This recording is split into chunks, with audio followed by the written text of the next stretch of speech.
친절한 경제씨입니다. 경제 문제를 알차게 설명해 드립니다. 재미있게 설명해 드립니다. 자, 오늘 수고해 주실 분은요. 지속가능 경영재단의 박주원 이사입니다. 어서 오십시오. 예, 안녕하세요. 네, 오늘은 어떤 소식 가지고 오셨나요? 오늘은 이제 금융기관이 어저께 그 자료가 나왔는데 네. 사상 최대의 실적을 기록했다는 그 내용인데 과연 이 실적에 관련된 내용이 과연 모두에게만 다 좋은 것이냐 그 부분들을 갖고 좀 얘기를 나눠보려고 합니다. 은행들이 돈을 많이 벌고 있는데 그 많이 버는 정도가 사상 최고로 많이 벌고 있다. 조금 더 거기서 정확하게 얘기하면 네. 금융그룹 이렇게 좀 먼저 금융그룹. 얘기를 할게요. 네네. 자세하게 좀 네. 말씀드리겠습니다. 네네. 은행만이 아니라 네, 은행을 그렇죠. 넘어서 있으니까요. 그렇죠, 그렇죠. 하여튼 금융기관들 흔히 그렇죠. 얘기하는 뭐 우리가 얘기하는 국민은행, 뭐 신한금융, 하나 뭐 이런 데들이죠. 이런 데들이 사상 최고로 돈을 많이 벌고 있는데 이건 좋은 일일까? 이렇게 그렇죠. 박주원 이사께서 네, 말씀해 네. 주시는 거죠. 어떤 일입니까? 그러면? 그래서 이제 어저께 자료가 나왔는데 네. 보통 이제 5대 금융그룹이라고 하면 뭐 잘 아시겠지만 KB국민, 네. 그다음에 신한, 하나우리, NH농협. 근데 NH농협은 잘 아시겠지만 농협에 기반하기 때문에 약간 특색이 좀 다르지만 네네. 아무튼 5대 금융이 5개 정도로 얽혀지죠. 근데 이 금융그룹에서 보유하고 있는 그 회사들을 보면 기본 아까 말씀하셨던 은행도 있지만요. 굉장히 다양합니다. 뭐 이렇게 증권회사도 있고 네. 자산운용사도 있고 부동산 신탁, 뭐 보험, 신용카드 등등 많아요. 아무튼 그래서 이쪽의 이익들을 다 따져봤더니 이번에 1분기에만 올해 1분기에만 단기 순이 그러니까 모든 비용과 세금까지 다 제하고 네네. 정말 완전히 남은 거 그게 이제 5조 2,362억 원인데요. 여태까지 1분기 실적으로는 사상 최대입니다. 실적이. 은행권에서 네. 이 은행의 장사라는 게 사실은 국민들을 상대로 한 장사잖아요. 그렇죠. 뭐 보험을 팔았던 간에 뭐 예금을 가지고 뭐 대출을 해줬던 간에 하여튼 이런 영업 활동을 통해서 인건비 쓰고 비용 다 쓰고도 남은 돈이 순수하게 남은 돈이 5조 원이 넘는다. 네, 엄청난 돈이네요. 엄청난 네. 돈입니다. 기간별로도 제가 뭐 좀 체크를 해봤어요. 네네. 그랬더니 1위가 이제 KB금융. 네. 여기는 작년도 1분기 대비해서 14.4% 올랐고 네. 이거 일반 기업에서요. 단기 수익률이 2% 3% 올리기 엄청 어렵거든요. 아니 가계 소득에서요. 우리 맞습니다. 집이 작년보다 14%더 소득이 늘어났다. 이러면 네. 대박이죠. 근데 그런 일은 없죠. 대박이고 부인한테 의심받겠죠. 당신 어디서 이 돈 생겼냐? 네, 뭐 이렇게 되겠죠. 네. 아니 뭐 부인이 돈 벌어오는 경우도 많으니까. 하여튼, 그렇죠. 네. 그다음에 신한금융도 놀랍네요. 네. 뭐 17.5%. 여긴 더 높네요. 예, 17.5%니까. 하나금융이 8%. 네. 그다음에 우리금융은 32.5%. 놀랍네요. 지난해 1분기에 비해서 우리 네. 금융이 무려 돈을 더 번 게 단기 네. 순이익만 그래서 32.5%. 맞습니다. 네. 그 금융그룹이 대부분이 이 지주 회사로 재편된 이후에 다 사상 최대 실적을 내는 거예요. 자, 문제를 풀어보죠. 왜 이렇게 네네. 많이 벌었죠? 자, 그럼 사람들이 이 네. 돈이 다 어떻게 되냐? 근데 여기서 본격적으로 얘기하고 싶은 게 네. 아까 뭐 증권회사, 자산운용사 뭐 많다고 그랬잖아요. 네네. 근데 여기서 실적의 70%가 은행에서 발생했다. 네. 그럼 결국 은행에서 발생하는 수익 구조가 어떻게 됩니까? 대출이군요. 그렇죠. 돈은 받은 이자는 그러니까 예대 마진이라고 하죠. 네네. 받은 예금보다 대출 이자도 높게 해서 그걸로 수익을 하는데 이 전체 금융그룹에서의 70%가 매출액이 은행에서 비롯됐다. 네. 결국 쉽게 얘기하면 예대 마진으로 인한 돈놀이에서 대부분이 돈을 엄청나게 벌었다. 이렇게 좀 이해하시면 될 것 그러니까 같아요. 국민들이 뭐 고객이라 해도 좋습니다만 네. 돈을 은행에 맡길 때 금리는 아주 조금 주면서 그렇죠. 은행에서 돈을 빌릴 때는 금리를 네. 높게 하는 그렇죠. 거로 네. 번 돈이 네, 네. 사상 최고액이었다. 그렇죠. 만약에 그러면 국민들이 네. 호주머니를 털어서 은행 곳간을 채워준 거라고 말해도 과언은 아니네요. 뭐 심하게 하면 그런데 뭐 네. 이렇게 반론할 수도 있죠. 네. 아니 아까 조금 전에 앵커께서 말씀하신 대로 네. 은행이 그러면 돈 버는 곳이죠. 그렇죠? 예, 좋다. 은행에 돈 버는. 근데 이제 대부분이 어떤 여러 가지 경영 혁신이라든가 여러 가지 다양화된 투자 상품을 만들어서 뭔가 시장에 없는 걸 만들어서 하는 게 아니라 결국 최근에 아시겠지만은 집값 잡으려고 정부에서 은행에다 대출 줄이라고 했잖아요. 네네. 그러면서 기준금리 놀렸잖아요.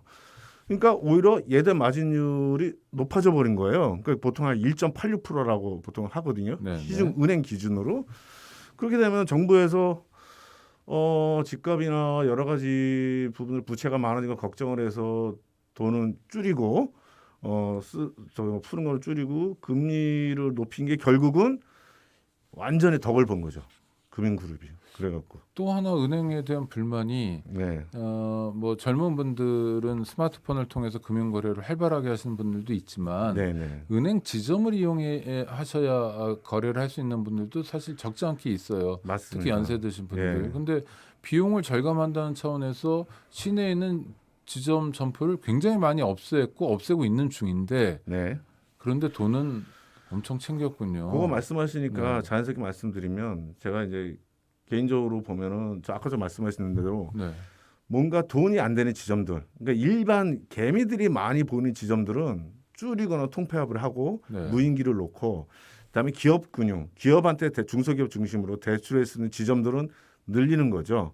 이제 그런 식으로 해서 금융에 대한 접근성은 오히려 이제 낮추게 되는 그런 부분들이 있어요. 근데 은행법을 봐도 그런데 은행이라는 게 아무나 할 수 있는 장사가 아니잖아요. 거의 그렇죠. 내가 돈이 있다고 은행을 할 수 있는 게 아니라 은행이란 건 한국 국가 경제에서 굉장히 공공적 역할을 하는 거고 맞습니다. 은행도 하나하나 따지고 보면 사실은 국가의 경영 지배 아래 놓여 있다고 말해도 크게 틀리지 않은 건데 네. 일종의 공적 기관이라고 봐도 되는 거죠. 그래서 한번 은행은. 생각해 볼게. 네. 우리 금융기관이라고 하잖아요. 아 금융기관. 기관이라고 하면 뭔가 이제 공공기관도 네, 이제 네. 공공 주식회사라고 하지 않지 않습니까? 네. 결국 좀 전에 말씀하신 앵커께서 말씀하신 대로 금융이라는 것도 경제의 젖줄로서 금융의 융통을 하면서 하는 공적 그 기능을 해야 되고 실제로 말씀하셨으니까 각 금융그룹사의 최대 단일 주주가 누군지 아십니까? 누굽니까? 국민연금이에요. 국민연금. 네, 네, 네. 국민연금 제가 그래서 21년 말 기준으로 체크를 해봤더니 거의 보통 우리나라의 대기업에서 국민연금이 주주로서의 비율이 한 5% 정도이거든요. 네. 근데 유난히 이 금융기관은 KB가 국민연금의 주식 비율이 9%. 그다음에 우리가 8.99, 신한 8.78, 하나 9.19. 그러니까 단일 주주로서는 최대 주주예요, 국민연금이. 그러니까 그러면 역설적으로 보면 정말 대출 장사에서 자영업이라든가 영끌족들 해서 그 이득을 했는데 그 특정인을 대상으로 해서 국민연금에서 수익을 내고 있다? 뭐 이렇게 또 비판 또 할 수 있는 부분들인 거죠. 네. 그런데 실제로 은행의 뭐 주식 지분들을 보면 네, 외국인 지분이 상당히 높은 거 아닌가요? 맞습니다. 그러니까 네. 외국인을 쪼개서 외국인들을 다 합치면 포시는 외국인 지분이 높은데 네네. 단일 기관, 단일 네. 주주, 단일 그 주주로서는 국민연금이 최대 주주라는 거죠. 뭐 경제에 밝지 않은 사람이 지금 이 방송을 듣고 계셔도 그런 네네. 의문이 떠오를 것 같은데 결국 국민들의 주머니 돈을 퍼서 외국인 주주들의 이권만 그렇습니다. 챙겨주는 거 아니냐라고 말하면 은행에서 뭐라고 답할까요? 그러면서 얘기하는 게 네. 우리는 주주환원 정책을 내걸고 있죠. 네. 그래서 우리가 돈을 벌어서 주주들한테 1분기에 배당금을 한 주당 400원에서 500원으로 냈고요. 네네. 그래서 우리가 하는 것들은 주주의 가치, 이익 극대화 전략이다 이렇게 얘기하는데 그럼 한번 우리가 생각해 봐야 될 것은 주주들은 대박인데 그 속에서 많은 이해관계자들이 있잖아요. 그 이해관계자들의 피땀하에 일부 금융기관의 주주만 돈을 버는 이런 금융 독재적인 구조가 분명히 좀 있다. 이렇게 해서 아니 말씀드릴 수 그러니까 있겠습니다. 금융기관이라고 말씀하셨잖아요. 네네. 그러니까 공적 기관으로서 역할이 있는데 네. 결국 그 회사가 하는 일이 주주들 배불리는 것밖에 없다면 네. 공적 기관으로서의 공적 역할은 없는 거잖아요. 거의 지금 현재는 없어졌다고 봐야겠죠. 그럼 정부는 뭐 하고 있죠? 정부에서는 이제 뒷북 정책을 가끔 내놓습니다. 네네. 그래서 지금 현재는 요새 지금 현 정부에서 얘기 나오는 게 예대금리 마진 있잖아요. 네. 이거를 자기네들 예금 주는 거하고 다음에 대출해 주는 거 공시를 해라 정보를. 일반 사람들이 그러면 딱 보고 이 은행에서는 네. 내가 몇 예금을 퍼센트를 챙기는구나. 요만큼 네. 주고 여기는 대출자가 높네 알 수 있는데 지금 개별 사람들이 알 수가 없는 구조거든요. 그러니까 이러한 부분들을 좀 하려고 하는 지금 시도를 좀 하고 있죠. 윤석열 차기 정부에서. 네. 근데 지금 한국은행 총재도 거듭 반복해서 이야기하는 게 금리를 올린다는 거고요. 네.